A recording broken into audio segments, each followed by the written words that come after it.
everybody? It's Eric here from the Hopper House.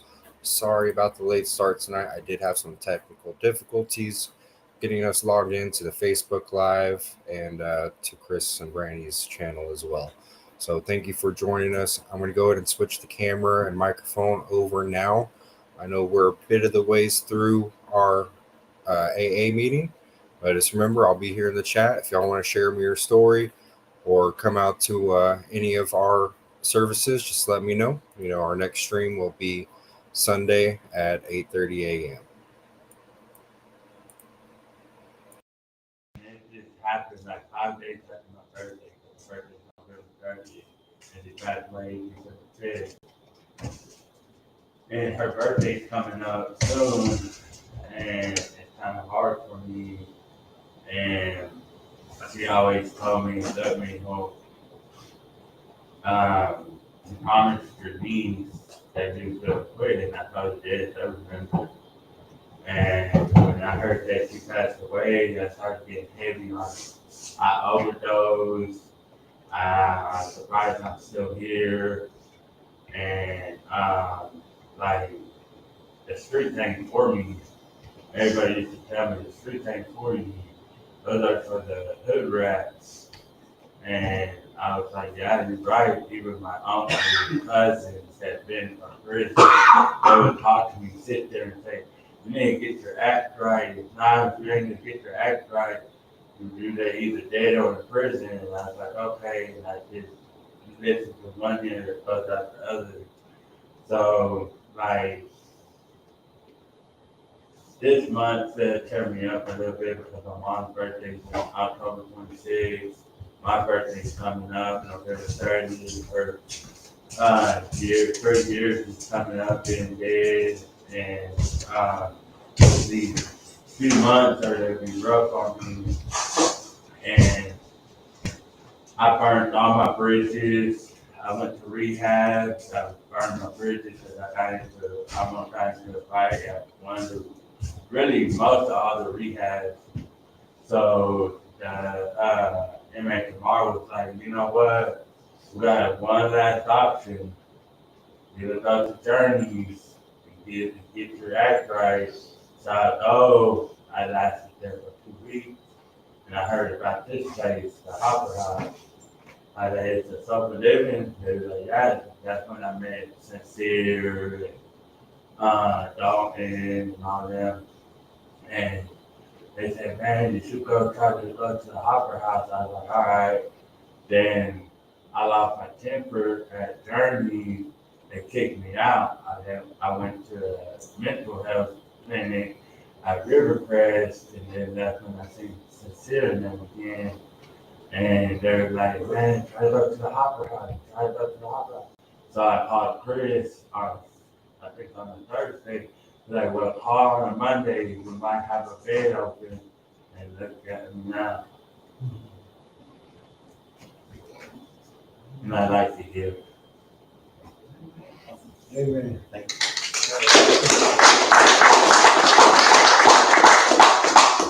Any more 5 minutes?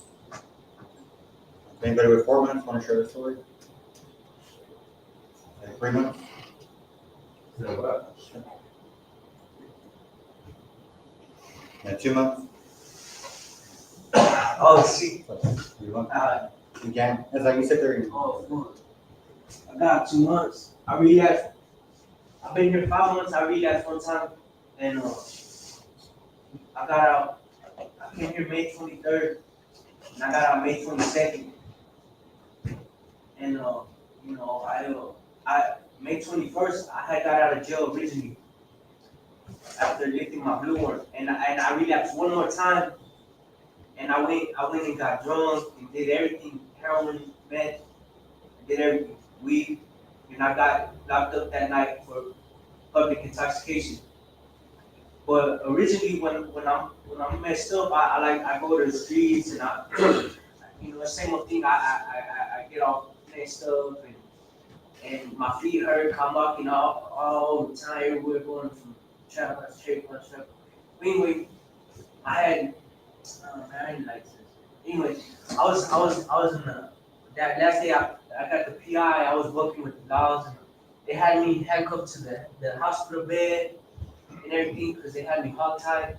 And then, you know, they were stripping me of my dignity, you know what I'm saying? Because they were like, what's wrong with you? And then they were just like, all right, well, you're not gonna tell us what's wrong with you. And I'm handcuffed to the bed. And they start pulling my pants down because I was buckling them. They start pulling my boxes down. And I'm like, man, what the fuck? I'm like, man, I'm like, hey, boss, I'm good, man. What y'all got going on? They're like, nah, you're not gonna tell us what's wrong with you. We're gonna stick this fucking thing up your piece, and we're gonna take the piss from you. You say you can't piss, we're gonna take. And I was like, man, but I got, I'm handcuffed to the bed with $4 on both sides. I'm like, oh man, I done put myself through a lot of shit, but right here, man, they pull my pants down, pull my wife down, pull my piece out. Got all these finance hurt nurses and laws behind me and shit. I'm like, man, what the fuck? You know what I mean? And I was like, damn. I'm like, all right, man, I'm gonna chill. What's up? What do you need me to do? They're like, piss in this cup, but we're gonna put this. They're already putting dye on my shit. And I'm like, man, I don't want no fucking thing. Oh yeah, that catheter. I don't know that Oh, shit. that shit hurt. Anyway, and so I was like, all right. Put the cup right down. And I leave, right? I'm pissing it. I fucking pissing that hole. And then when I was done, I was like, all right, am I good? They're like, yeah, so they pull my watches back on and you know, lift them back up, find as a lot of nurses and all this shit. And I like, okay, go to sleep. They're like, go to sleep. I'm like, all right, so I'm gonna sleep, handcuffed to the bed. And when I woke up, you know, and yeah, I've been in prison, been locked up, whatever. But that day on the hospital bed, I remember what the fuck. I can't, you know, I'm kind of spoke. I'm tired of this motherfucking. I was like, man. Yeah. And I'm like, man. So the next day, I get out of jail from that PI, and I said, man, I don't know what the fuck that was, but that made me want to clean up my act. I said, man, I'm gonna go to work. I'm gonna go to Monday, man. I'm tired, man. I'm tired, cause you know, I'm tired walking the street. My feet hurt. You know, I want to take a shower every day. I want to eat. I want to live life today. You know what I mean? And I was like, so I go walk to the image tomorrow, and I was like, man, it don't matter what I gotta do. I just need, you know, I just want to get on my feet. I'm looking for a door to open so I can not be in the streets no more. You know, and so like I see Bobby Bonda and Ryan coming out there each morning, like, what are you doing? And Bobby knows me. I roll and Ryan's walking out, and I was like, I'm waiting for this lady right here to just give me a bed to sleep, so I can wake up tomorrow sober and do what I gotta do to stay sober because I don't want to live this life no more. I'm done. You know, I don't wanna go back. You know, I want to shower every day. I want to be fly. I want to be good. You know what I'm saying? I don't want to be doing this shit no more. And they're like, well, look, if you're ready, you gotta be ready, bro. And like, why don't you come to the hospital house? Are you ready to go to the? Are you ready to change your life today? I'm like, yeah, man. Even if y'all left right now, I'm ready to change my life right now. Yeah, I could, you know, y'all could not be here. I'm here right now because I want to change my life. You know what I'm saying? And they're like, so they got on the phone. They called Chris, and I got in, and Chris gave the okay, and I didn't know where I was going. I'm born and raised here. I didn't know where I was going. But I get in the van, and they bring me here, and they're like, welcome home, and I'm like, all right, you know what I'm saying? And then, you know, just getting out of prison, you know what I'm saying? Like, I got a home in Ballinger. I got things like that, you know? I got my kids over there. But my brother don't want me coming home with my kids. I just got out. This is still right here, fresh, new to me, you know, because usually I just go get fucked up. But anyway, so I was like, man, I want to get back to my kids' life. So now that I've been here, I've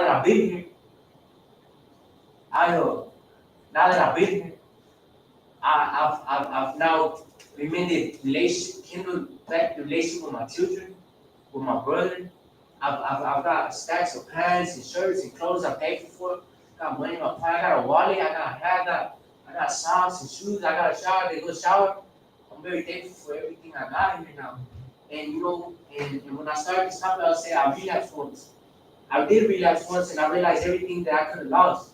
I could have lost being able to wake up in the morning, take a shower, being able to eat, being able to, you know, being able just to live correctly. But with all that, it takes these steps right here to heal that sickness because addiction is that sickness.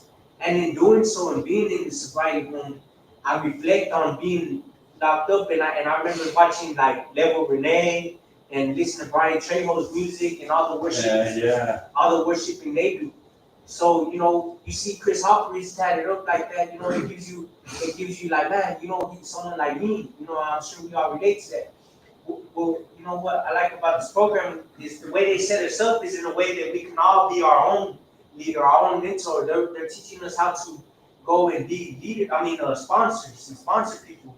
So, you know, you could be the next Brian T, you could be the next level, you could do all that, and that's the blessing about this place is, you know, and at the same time helping other people, but also recovering and stay, you know, and have, you know, and Amen. God's got the rest, and that's all I have to say. Thank you.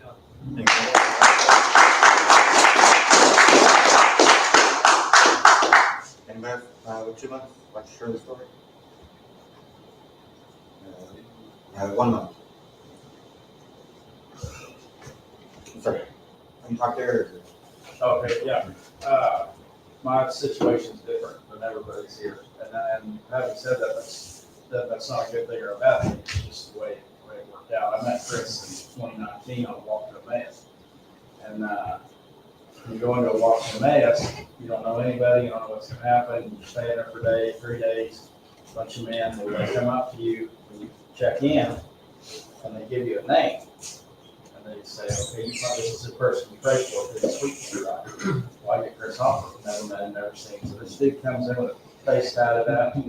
Yeah, carrying on. I'm like, who the hell is this guy? I swear to God, man. And I was watching him through the weekend, like I was up Pilgrim. It was my walk. And he was there as one of the leaders. And I kept, you know, I listened to his talk, and I couldn't believe it. The talk he gave, I've listened to a lot of Chris's talks. We do. Walk to Emmaus together. We've done 4 of those together. And we've done maybe 6 Kairos prison ministries together. That's how I know Chris, right? And the more I listened to his talks, and then we got to be friends. And he knew I had a problem with my drinking. Never done drugs in my life, but I was just raised by drunks. You know, when we were little kids, my grandma would make us a sandwich and chips with a Dixie cup of beer. Normal. 14, 15 years old, you want a beer, get your beer. And I grew up in a small town just like you, at Christopher. It's what you did. My granddad, my grandma used to take us to the grocery store. She got 7 cases of yellow tours a week, case a day for my granddad. Same for my dad. That's the way I was raised. I talked to Chris several times about it, and I never did anything about it. You know, I come up here and ask, you know, how can I help out with the Opera House? You know, but Chris always knew that I wasn't ever going to get it right. You know, I got, when I finally got to the point, I've been on a bender, man, a good one, and I don't have a drinking problem, guys. I'm damn good at it. I have a softy problem. I can party. I'm almost 60 years old, and I still drink like I did in my 20s. I worked all over the world. I worked in 28 countries. One of my passports, there's 354 stamps in that passport. I've been around, and I've drank my way through every country I've been to. But Chris always knew that I wouldn't be able to handle it. My thing was I can quit when I want to, until I tried. And I got real bad withdrawal, real bad detox out in Denmark. Down there, I had a seizure. The hotel helped me through that. And I was at the last walk to Emmaus, and Chris kept in and said, hey man, I'm about ready to quit. I'm going to quit drinking. He goes, how many times are we going to have this conversation? And having said all of this, guys, there's a reason for it. After that, Chris and I was drinking at the walk to Emmaus. I slipped off my pickup, slammed a couple of beers between talks, and head back in there and do my thing, you know.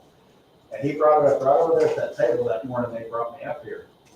He said, you're drinking at the Emmaus walk. How do you feel about that? Made me feel about that big. Guys, I'm an old guy.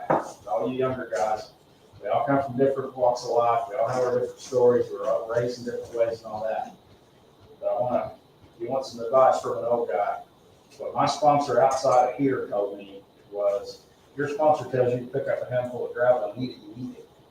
He said he knows something you don't. He's teaching you something that you may not understand yet. That's what Chris Hopper's done for me. I come back here every night. I don't have to. I'm not on any government or probation program. I've been on all that, but I'm off of it. I come back here for what I get out of it.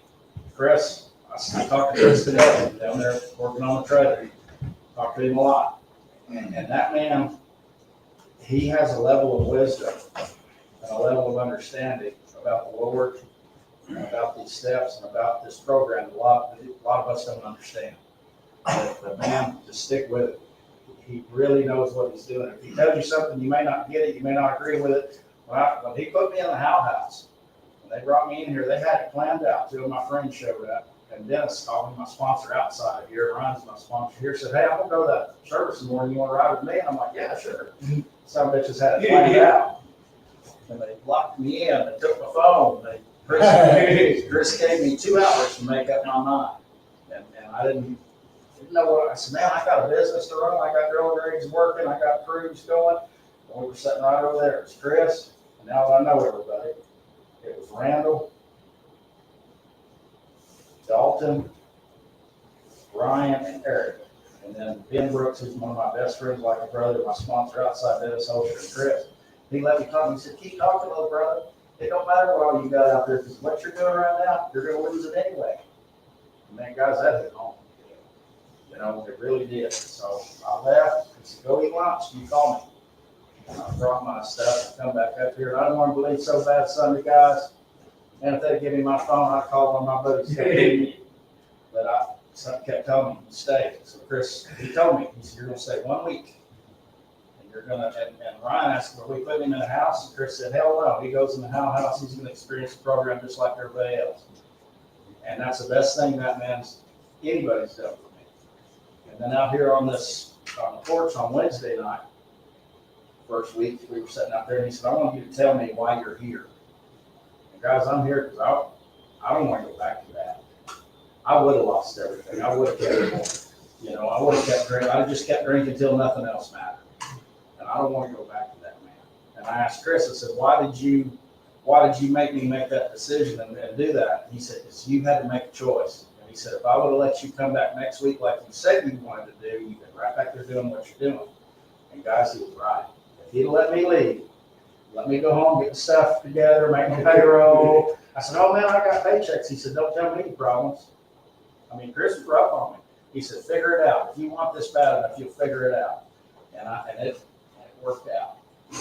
And guys, stay with it, man. I'm telling you, the days that you're like, "Why is he making us do this? Why is he?"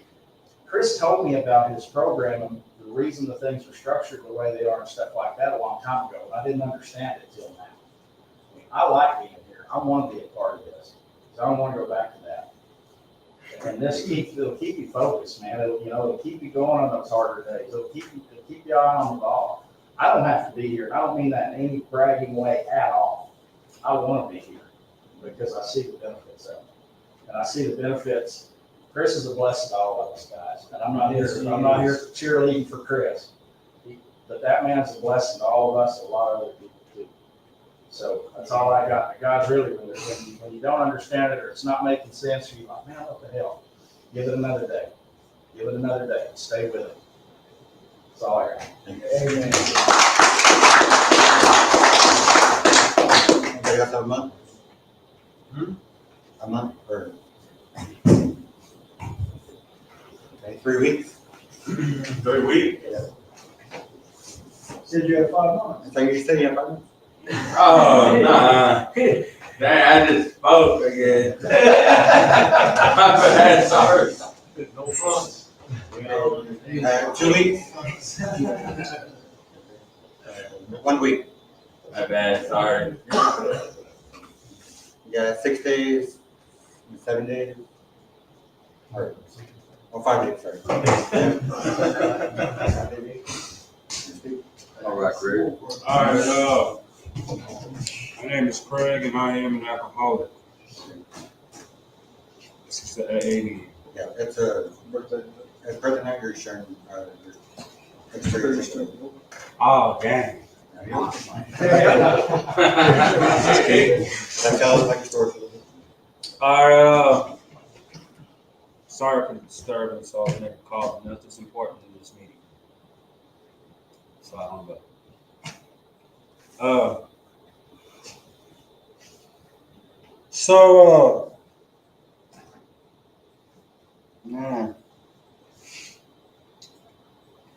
A little bit about my story, man. Is that my family is very old school. very old school. I wasn't allowed to hang out with the adults, but you know, the old saying, stay out of grown folks' business, right? Yeah. So I used to hate that saying, man, and I was real small. The first time I've ever tried alcohol was so my family we had a big front yard, and it was by a cotton field, and my dad's friends and family members would come on Friday and Saturday because my dad drank on the weekends. And my mom was an alcoholic as well, and she was using, God bless her heart, she's been sober for a while. She believes everything in this program. So, but to go back, so the first time that I've actually tried alcohol, I was 4 years old. You grab a lollipop and you dip it into like the liquor or something like that, and you taste the lollipop, right? Well, I've grown a sense to that, and I liked it the first time I tried it. So I started at a young age. I started smoking marijuana when I was 7 years old. Uh, there was a night that my mom found out I had a mental state problem. Is when one night I was between 7 and 8 years old. Matter of fact, I was between 6 and 7 years old. And what I done, I opened up the fridge and it didn't have a lock on it because I used to wake up in the night and I used to dig into the sweets, keep your hands out of the cookie jar when my hand was all up in that drawer, right? So one night I had got up and I had saw that one of my dad's Miller Highlights was in the refrigerator. So somehow I grabbed that Miller Highlight, I grabbed a cigarette and I lit it on the stove and I sat in the middle of my bed and started drinking. I caught my bed on fire. So I jumped off, and when I jumped off, top of my head hit the edge of the TV. My mom smelled the smoke, and she woke up, and they called the ambulance, and they sent me to a place that's called Charlie Plains, and Charlie Plains is no longer around. Well, since then, they found out that I was bipolar 2, and I had a lot of issues that was going on at a young age, and I couldn't sleep, so they put me on Ritalin and they put me on Seroquel at a young age. Well, not found out, I knew that I had a lot of role models, and a couple of my role models were my bigger brothers. But they always kept me away from the pack for some reason. We had different dads, of course. They had the same dad. I had a different dad. So, I was a little bit more brighter than them. I was my mom's cousin. My mom's Irish. So, of course, they're African American. But, I saw the things that they were doing at a young age, and I wanted to be a part of that as soon as possible. As you're young, you're watching all the things that you like, as in rock music. You see all these people that's on TV that looks very famous, that look like they're doing something with their lives, and you try to dress and you try to propose to act like them, and you do become them at some part of your life. And I developed this anger that I've always had, especially when my family would drink and stuff like that. I would steal their alcohol, be stuck in my room with a couple of my friends, and we'll be, twisting off the walls and beating up the roof, I saw myself going to jail my first time when I was 12 years old. I blew up this shed that I found some fireworks in the back of this truck, and these brown fireworks looked like a bomb. I thought it'd be funny if me and my cousin would set a couple of them off in the shed. I got up on it came on the news because they said a couple of kids were blowing fireworks in the shed, and the whole trailer park heard it, and fire station came out there and stuff like that, and a day later I'm drinking and I come off school and I knew I was already in trouble because I'm already smoking weed in school and stuff like that. And I get into it with my stepfather, and I bump into his shoulder. He calls the law. And it's like, okay, you don't want to learn? Well, you're going to learn. So my mom's friend is an officer. He's a sheriff in Lubbock, Texas.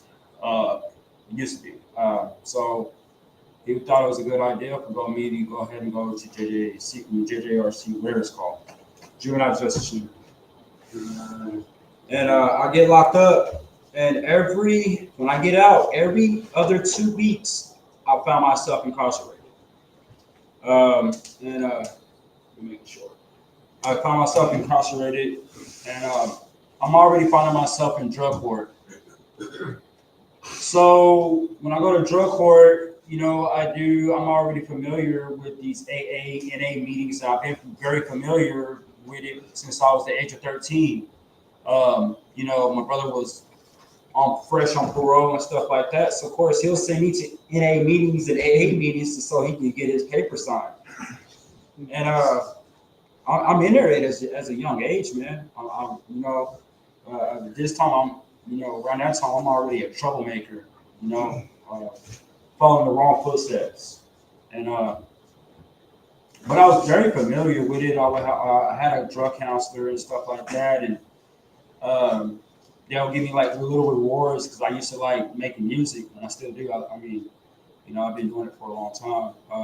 But I'll go to the studio a lot, that'll be my reward. He'll give me $50, $20, or whatever like that, so me to go get an hour in the studio, stuff like that. And so I did that for a little while, and but I still found in the direction of as soon as I hit junior high and high school that, I'm gonna start selling bud, and I was selling bud in high school and all through my junior high and high school. And officer had a dog because I was in the country and stuff like that. Country schools, you have officers, they're right there in the front lobby. And so a dog went to my locker as I was doing practice, and they found a bag of weed. So I get locked up in jail. This time I'm already dropped out of high school. As soon as I get out, they send me to TYC. It was like, okay, well, you either go to rehab or you go to TYC. I picked TYC because, you know what? I get out faster. I ain't got to wait in jail for 3 months to go to a 6 months program. I'll do my 9 months, get out. Long story short, I get out of TYC and I'm smoking the whole entire time that I'm on parole. Because once you get out of TYC, you get on this young adult parole, basically. Anyway, so I leave state. And my PO calls and says, hey, where you at? Well, I'm in Michigan. I said, well, you didn't tell me anything about Michigan. He was like, so are you going to come report? He was like, well, you know what? How long you been on parole? I said, it was just my 9 month coming up.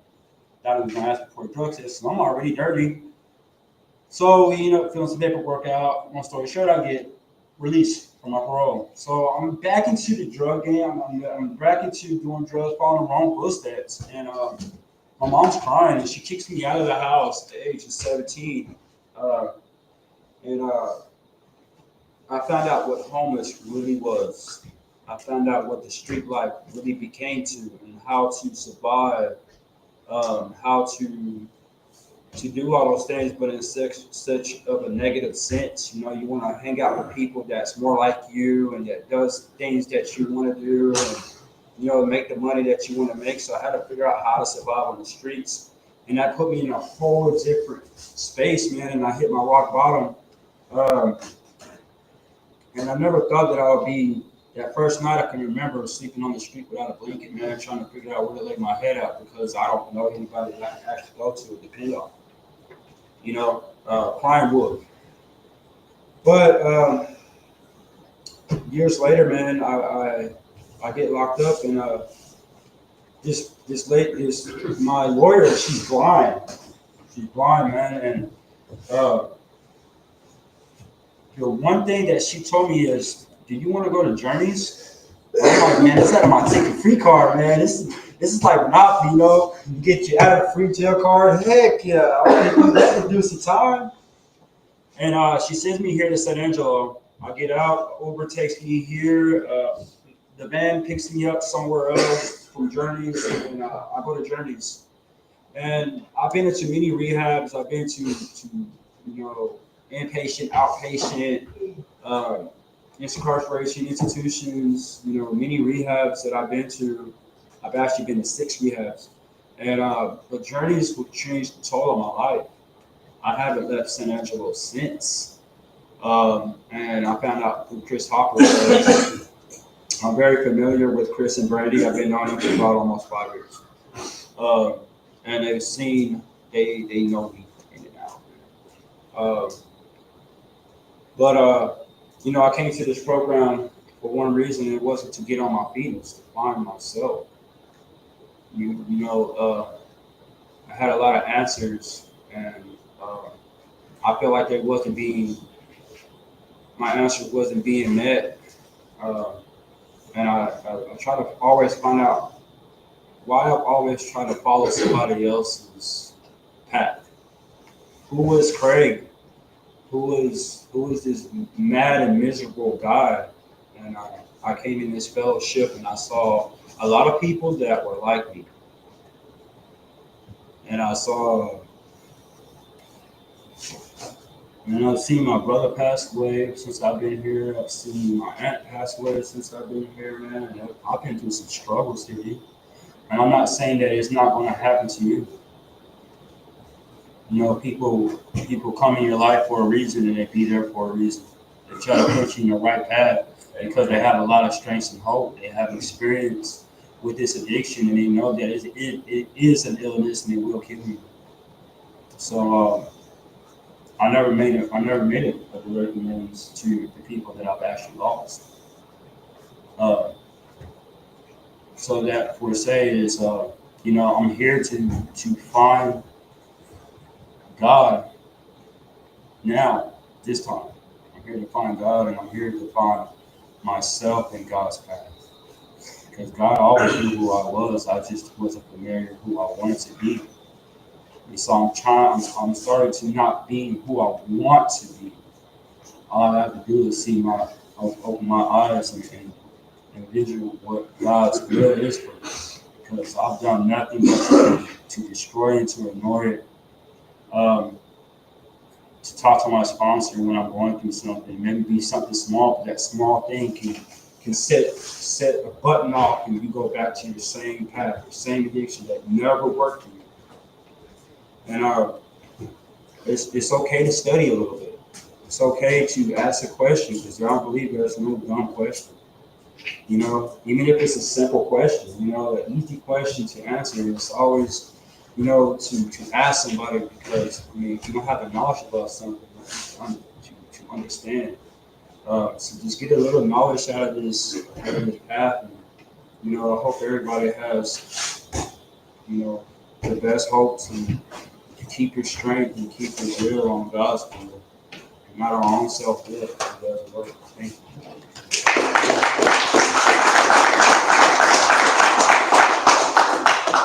Guys want to do the chip? My name is Joseph, clean date 721. Pass out these chips. Let's go. And tell you how many months you've been clean. We start off. How many? No fronts. No fronts. We're gonna start off with a 24-hour chip. This chip right here.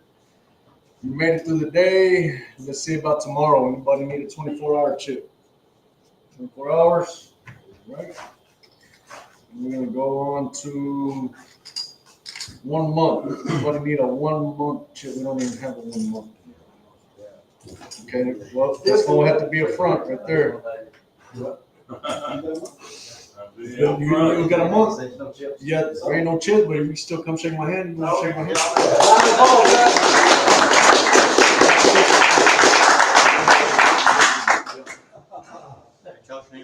You want to tell us your name and how you did it and all that, or? I'm just kidding. I'm breaking out.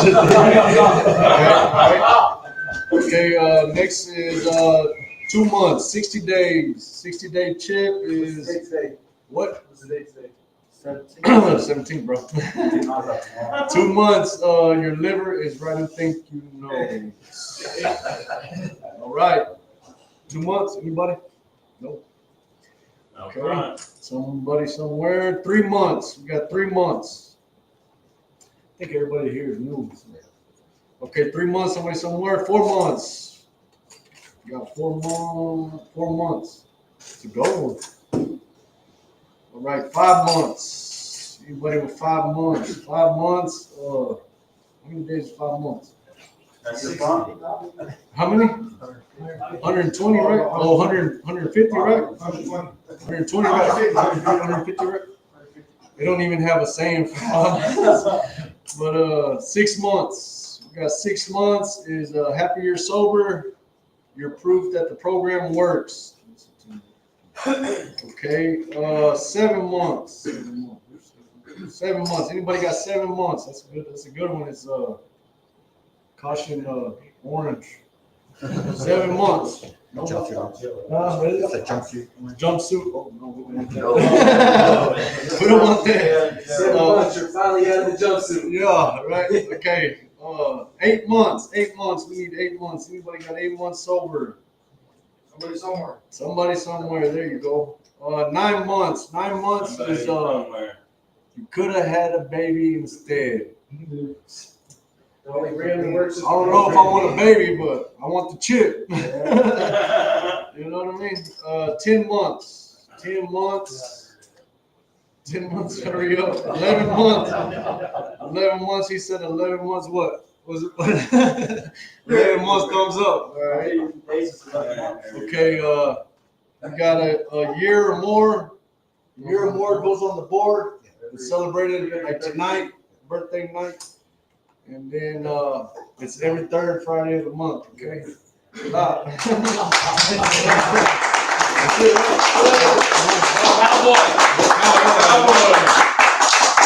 Okay, and then we're gonna get a 10-minute chip. Like if somebody went out there and they found out it didn't work, they want to come or you know what I mean?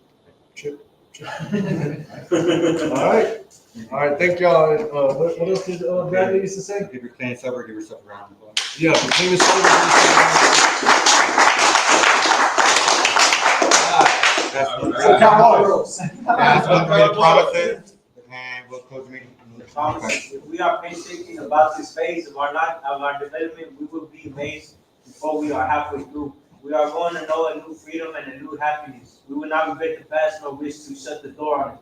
We will comprehend the word serenity and we will know peace. No matter how far down in the scale we have gone, we will see how our experience can benefit others. That feeling of uselessness and self-pity will disappear. We will lose interest in self-esteem and gain interest in our fellows. Self-seeking will slip away. Our whole attitude and outlook upon life will change. Fear of people and of economic insecurity will leave us. We will intuitively know how to handle situations which used to baffle us. We will suddenly realize that God is doing for us what we could not do for ourselves. Are these extravagant promises we did not? They are being fulfilled among us, sometimes quickly, sometimes slowly. They will always materialize if we work for them.